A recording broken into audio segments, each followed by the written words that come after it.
One people, one voice, one purpose, one choice. Now we're going to talk about a topic.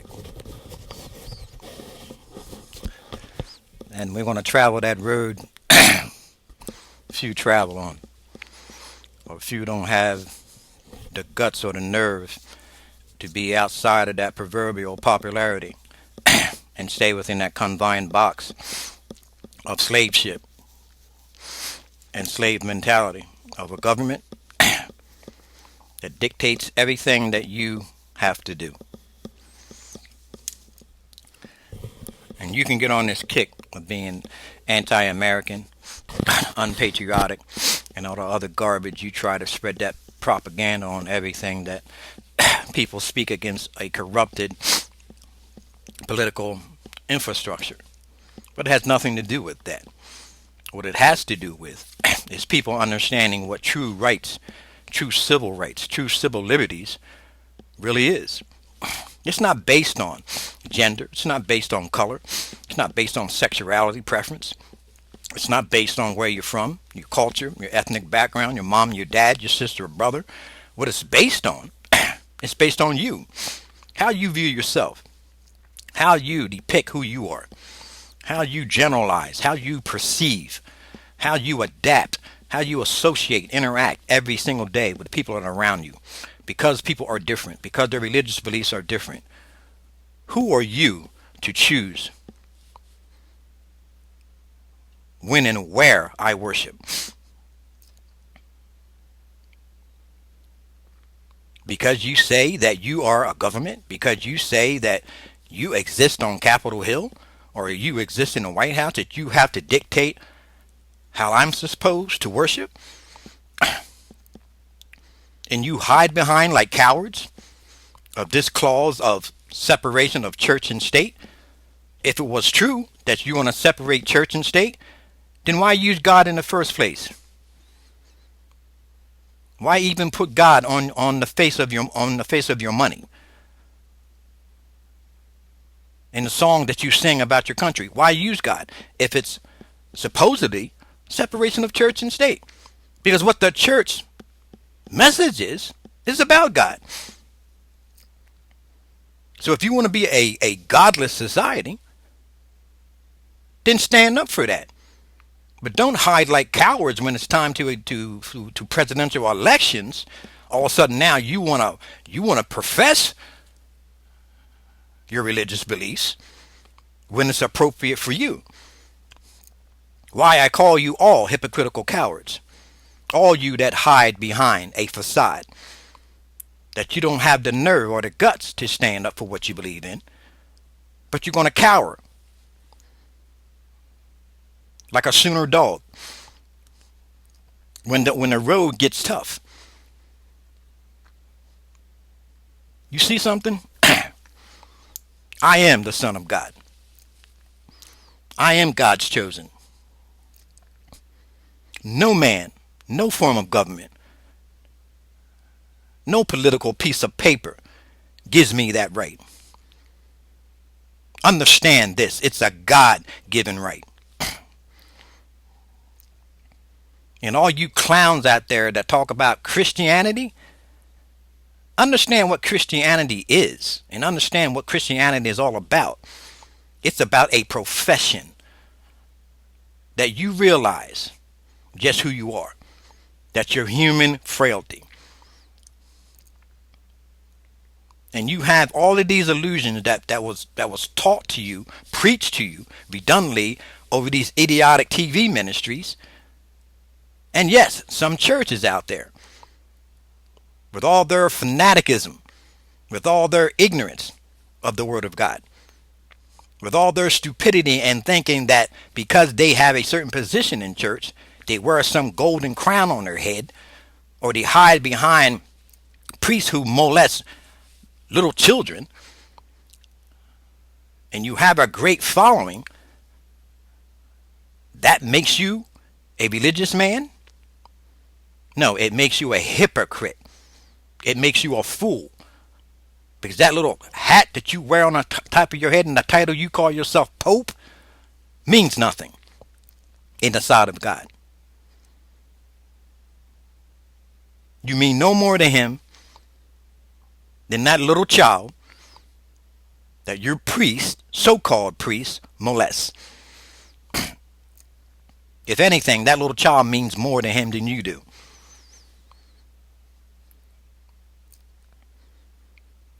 And while I'm talking about this tonight, is because you want to take down the cross around the country. You want to take down the symbols that you think depict Christianity.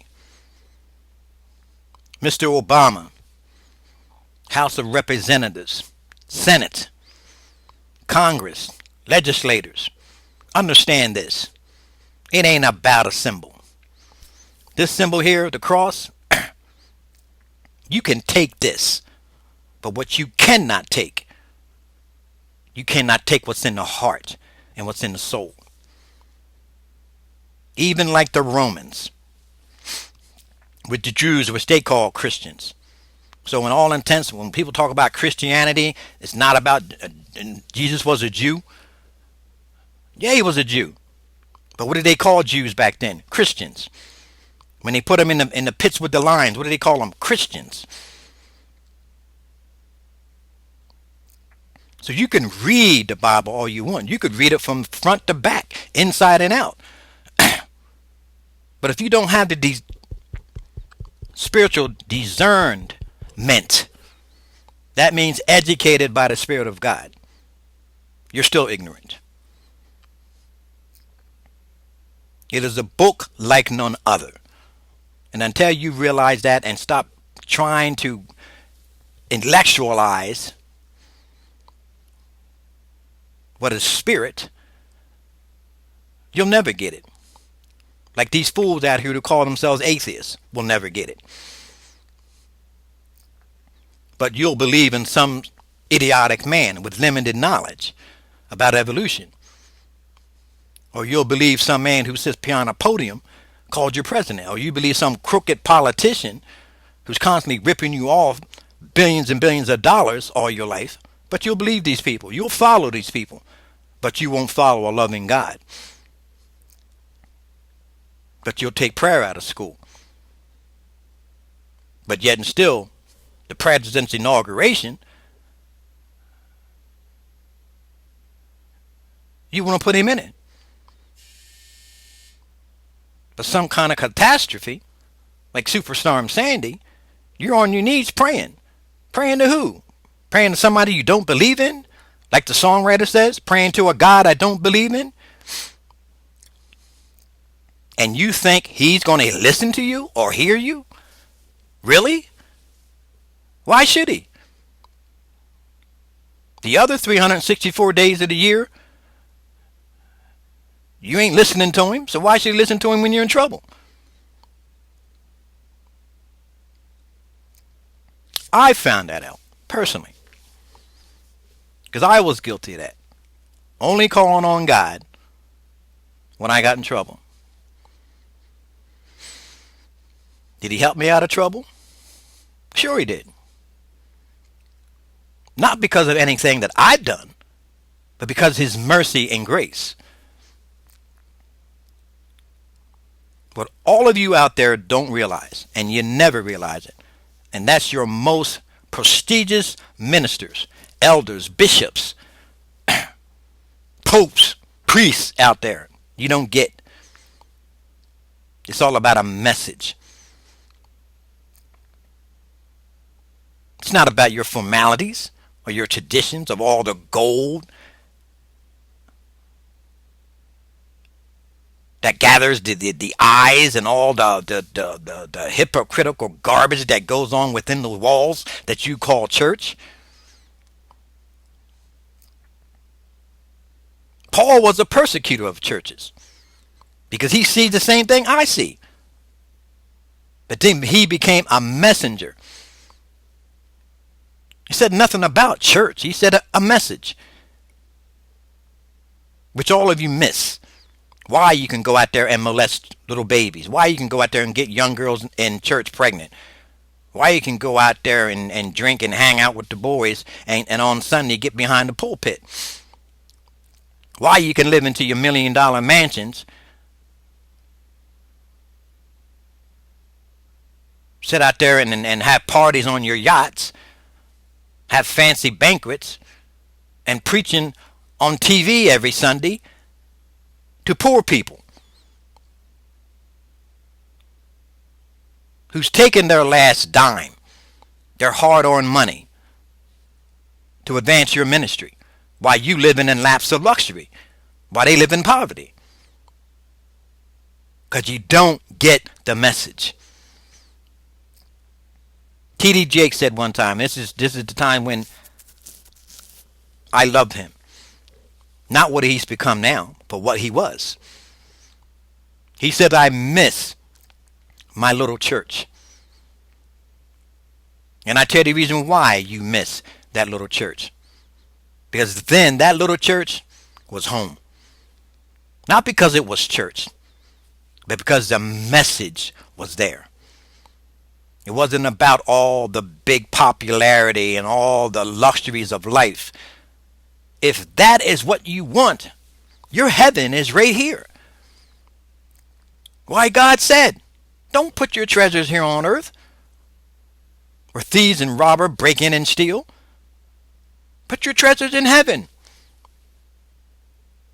because it's eternal. I know what it is to lose everything. The last 8 years, I've lost everything. Is he giving it back to me? Yes, he is.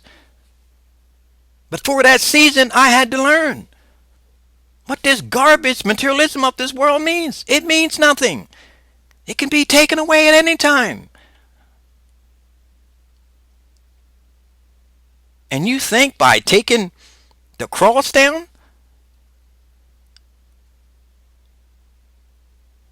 that it's going to somehow diminish our faith? You're wrong.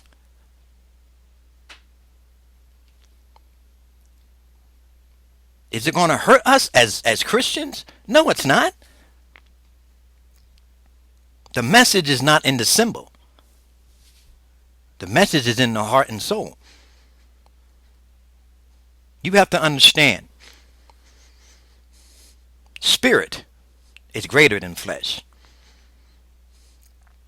So no form of government, no form of dictatorship, just like it was back in the Romans' time. Those people died. They don't care.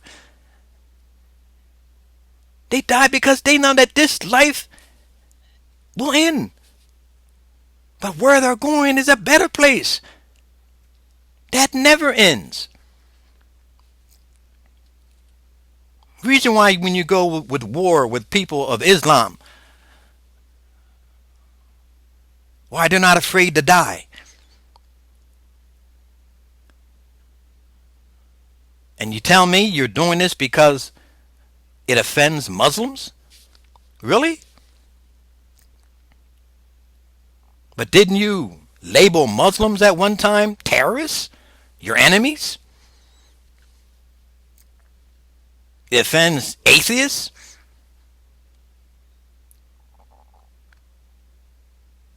Delusional idiots out there? Yeah, they got rights. Keep your rights to yourself. Has nothing to do with me. I wear my cross because I believe it had nothing to do with the cross. But I know who the person who hangs on that cross, but saying the same thing that I'm saying. The message.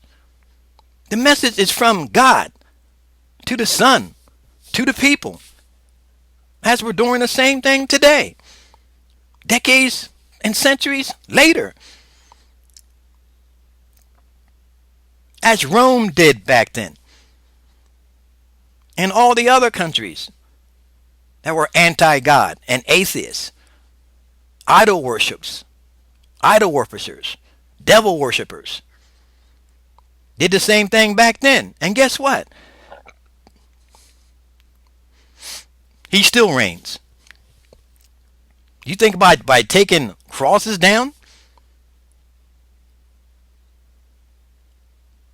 that it's going to change anything?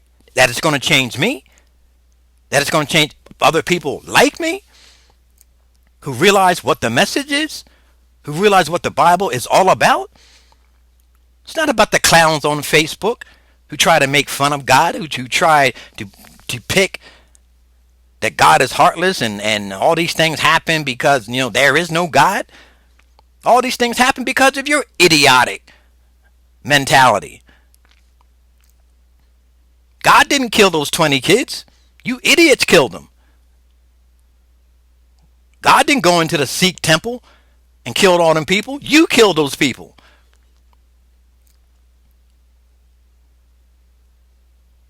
Could God prevent it? Sure he could. But the message, which you fools don't get, the message, because of your stupidity, your selfishness, your gluttony, your waste, this happens. Not because of God, because of you. You take the responsibility. You pass the laws. You pass the legislation, which you won't do because the IRA and everybody else out there has multi-billions of dollars to buy you, Mr. Uncle Sam, Mr. Government, Mr. Capitol Hill, Mr. Supreme Court, Congress, Senate, House of Representatives. And you thinking taking down crosses is going to change? Yeah, it is going to change. It's going to change America. That she will become just like Rome. She will fall and decay within herself. And you holler and talk about Reverend Wright. I may not believe in how he brought the message across, but absolutely, America's under judgment. Don't get that wrong.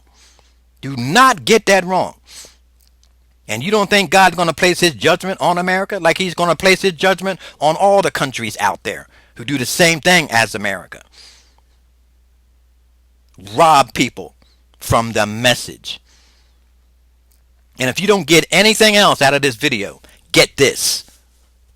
You don't get the message, as you didn't get now, you're the one that's going to lose. You're the one that's going to suffer loss. You're the one that's going to see your children suffering, just like these people seen their children suffering. And until you realize what prayer is, all of you who are trying to go out there and take down crosses and try to take down anything that depicts who God is, go ahead. In the aftermath, you'll see what happens. Just like it's happening right now. That you have to have armed guards at school. Armed guards at your job. Armed guards at the spas. You don't get it. And you never will get it. Because this up here is dead. You rather believe in something that is evil than something that is good. Understand one thing. You ain't gave me my freedom. You haven't given me my civil rights. Because I don't care how many pens you write or how many pieces of paper you write the garbage on. You don't give me nothing. That was given to me by my Almighty God. Just as he gave me life, he takes away. Just like he can do you.